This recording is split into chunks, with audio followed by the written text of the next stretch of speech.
আমি কিন্তু রেস ধরে বলবো, আমাদের ভালো ব্যবহার করবার কোন রকম সুযোগ কিন্তু এই সরকার আর রাখলো না, একদম রাখলো না। ডক্টর ইউনূস মানে আমাদের আস্থা, আশা, ভরসা, বিশ্বাস ছিল। উনি কোন রাজনৈতিক দলের নির্বাচিত প্রতিনিধি ছিলেন না। এই যে আমার এই যে ভাইকে দেখছেন, নাজমুল ভাই, যে দুই চোখের মূল্য, সেই দুই চোখের দৃষ্টির বিনিময়ে এই লম্বা উপদেষ্টা পরিষদ এবং লম্বা বিশেষজ্ঞ পরিষদ দিয়ে ডক্টর ইউনূস ক্ষমতায় বসেছেন। আমাদের কাছে সেটাই হচ্ছে অন্তর্বর্তীকালীন সরকার। এর বাইরে আমরা কিন্তু বুঝি না। এবার আসেন, যে মূল্যের বিনিময়ে আপনারা বসেছেন, সেই মূল্য কতটা পরিশোধ করবেন? পরিশোধ করার দরকার নাই, মিনিমাম ন্যূনতম কাজটা করেছেন কিনা? করেন নাই।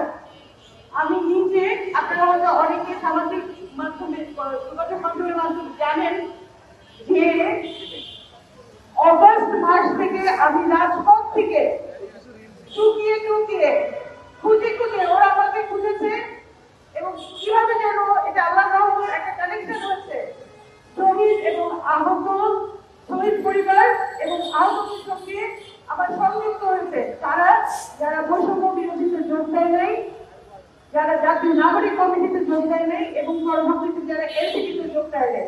তাহলে এই অংশটা কারা? এরা হচ্ছে মুসলিম অংশ। আমরা ভদ্রতা করেছি, দিনের পর দিন। আমি জুলাই ফাউন্ডেশনে গিয়েছি, সুন্দর করে কথা বলেছি, আমাদের মতামত গুলো নেন। ওনাদের প্রশ্ন কি ছিল? আসেন এনসিপিতে যোগ দেন, জাতীয় নাগরিক কমিটির সমন্বয়কের কাছে যান, বৈষম্য বিরোধী সমন্বয়কের কাছে। আমার অগস্ট মাসের ভিডিও দেখবেন, আমি বলেছিলাম আমার লজ্জা লাগে যখন মানুষকে বলে সমন্বয়কের সাথে দেখা করা যায়।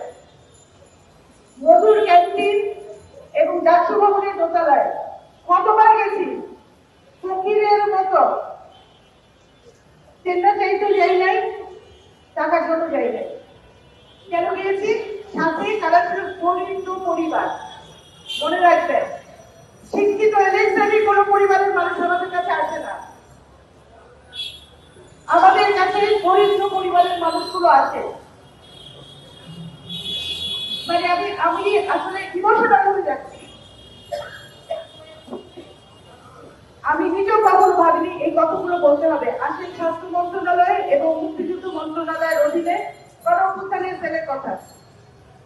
এই মাসেই অনেকজন বিধবা, শহীদের বিধবা স্ত্রী এবং সন্তানদেরকে নিয়ে গণঅভ্যুত্থান সেলে গিয়েছিলাম। তার পরবর্তীতে কি বলে মুক্তিযুদ্ধ উপদেষ্টার কাছে পর্যন্ত গেছি। ফলাফল কি শুনতে চান আপনারা?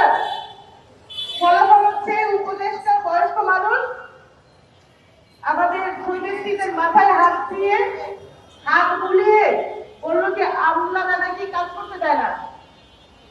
তখন বললাম, আমলারা যদি, আপনি মন্ত্রী পর্যায়ে, আমলারা কি কোনোদিন মন্ত্রীকে কাজ করতে দেয় না? কোথাও শুনেছেন পৃথিবীর কোথাও?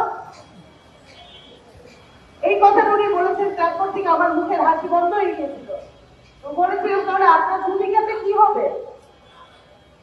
তখন উনি বলেন, আমরা চেষ্টা করছি, তোমাদেরকে ধৈর্য ধরে থাকতে হবে।